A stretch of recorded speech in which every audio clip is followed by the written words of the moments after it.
आज के इस वीडियो में आप सभी का स्वागत है। आज हम बात करेंगे वासुदेव शरण अग्रवाल जी के जीवन परिचय के बारे में। और ये मैंने 12वीं की बुक से लिया हुआ है। ठीक है, तो आइए हम शुरुआत करते हैं। देखिए, यदि आप एग्ज़ाम में लिख रहे हैं बोर्ड कॉपी पर या फिर किसी भी एग्ज़ाम में पेपर में अगर आप लिख रहे हैं, तो अगर आप ऐसे संक्षिप्त जीवन परिचय लिख के जो इम्पोर्टेंट पॉइंट्स हैं जैसे जन्म, मृत्यु, जन्म स्थान, माता पिता का नाम, ये सब कुछ आप अगर ऐसे लिख देंगे तो एग्ज़ामिनर के ऊपर आपका पॉजिटिव इंप्रेशन पड़ेगा। और अगर आपका 5 नंबर का जीवन परिचय आया हुआ है तो 1 नंबर आपका यहीं से पक्का हो जाएगा। ठीक है, तो आइए देखिए हम शुरुआत करते हैं विस्तृत।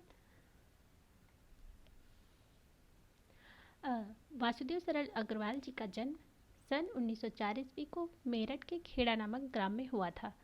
इनके माता पिता लखनऊ में ही रहते थे, तो इनका बाल्यावस्था जो है वो लखनऊ में ही व्यतीत हुआ। यहीं पर इनकी जो प्रारंभिक शिक्षा थी, शुरुआती शिक्षा थी, वो इन्होंने लखनऊ से ही प्राप्त की। और फिर इन्होंने काशी हिंदू विश्वविद्यालय से एमए की परीक्षा उत्तीर्ण की। ठीक है, उसके बाद इन्होंने लखनऊ विश्वविद्यालय से पाणिन कालीन भारत शोध प्रबंध किया और जिस पर इनको पीएचडी की उपाधि से विभूषित किया गया। ठीक है, और यहीं से यानी कि लखनऊ विश्वविद्यालय से ही इनको डीलिट की उपाधि भी प्राप्त की। इन्होंने पाली, संस्कृत, अंग्रेजी आदि भाषाओं तथा प्राचीन भारतीय संस्कृति और पुरातत्व का अध्ययन किया और इन क्षेत्रों में उच्च कोटि के विद्वान माने जाने लगे। ठीक है, कौन? वासुदेव शरण अग्रवाल जी।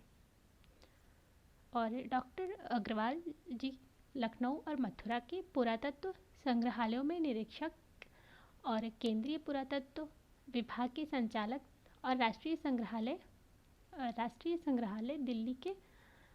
दिल्ली में अध्यक्ष पद पर भी कार्यरत रहे।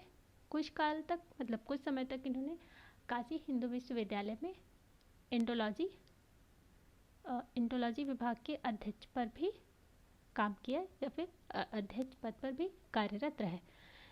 हिंदी के इस महान विद्वान ने सन 1967 ईस्वी को इस नश्वर संसार को अलविदा कह दिया।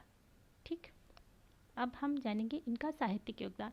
देखिए, आप लोग पेपर में हेडिंग्स जरूर डाल दिया करिए जो मेन पॉइंट होते हैं। इससे जो है आपकी कॉपी देखने में भी अच्छी लगेगी और पढ़ने में भी अच्छी लगेगी और नंबर भी अच्छा मिलेगा। ठीक है, देखिए, वासुदेव शरण अग्रवाल जी ने मुख्य रूप से पुरातत्व को ही अपना विषय बनाया और इन्होंने प्रागैतिहासिक, वैदिक तथा पौराणिक साहित्य के मर्म का उद्घाटन किया और अपनी रचनाओं में संस्कृति और प्राचीन भारतीय इतिहास का प्रामाणिक रूप प्रस्तुत किया। वे अनुसंधाता, निबंधकार और संपादक के रूप में प्रतिष्ठित विद्वान थे। इस रूप में उनका साहित्यिक योगदान जो है वो अमूल्य है। हिंदी निबंधकार के रूप में साहित्यिक योगदान को कभी भी भुलाया नहीं जा सकता। जो इनका योगदान है, साहित्यिक योगदान हिंदी के क्षेत्र में, उसको कभी हम भूल नहीं सकते। कृतियाँ, देखिए, कृतियाँ भी आप ऐसे हेडिंग डाल के ही लिखिएगा। पेपर में आपको जो हेडिंग्स होती हैं, जो मेन पॉइंट होते हैं, उनको आप अंडरलाइन करना बिल्कुल भी मत भूलिए। ठीक है, वासुदेव शरण अग्रवाल जी ने निबंध रचना, शोध और संपादन के क्षेत्र में महत्वपूर्ण कार्य किया। उनकी प्रमुख रचनाएं निम्नलिखित हैं, जैसे कि इनकी निबंध संग्रह जो है वो है पृथ्वीपुत्र, कल्पलता, कला और संस्कृति, कल्पवृक्ष, भारत की एकता, माताभूमि और वाग्धारा आदि। शोध प्रबंध जो है वो पाणिन कालीन भारत है, जिसके लिए इन्हें पीएचडी की उपाधि से सम्मानित किया गया। और जो संपादन है, जायसीकृत पद्मावत की संजीवनी व्याख्या, बाल भट्ट के हर्ष चरित का सांस्कृतिक अध्ययन और इनके अतिरिक्त पाली, प्राकृत और संस्कृत के अनेक ग्रंथों का भी संपादन इनके द्वारा किया गया। अगर आप चाहें तो इसको ना भी लिखें अपने पेपर में, लेकिन अगर लिख देंगे तो अच्छा ही रहेगा। ठीक, भाषा शैली जो कि बहुत ही महत्वपूर्ण है। देखिए, अग्रवाल जी की जो भाषा थी वो शुद्ध, परिष्कृत, खड़ी बोली थी। इसमें व्यावहारिकता और स्पष्टता सर्वत्र विद्यमान है जो इनके लेख हैं उनमें। और अग्रवाल जी की जो शैली है वो गवेषणात्मक, व्याख्यात्मक आदि शैलियों का इन्होंने अपने लेखन में प्रयोग किया। और इनका जो हिंदी साहित्य में स्थान है वासुदेव जी का, वह लिखेंगे हम इस प्रकार। डॉक्टर वासुदेव शरण अग्रवाल हिंदी में पांडित्यपूर्ण रचनाओं एवं निबंध लेखन के लिए सदैव प्रसिद्ध रहेंगे।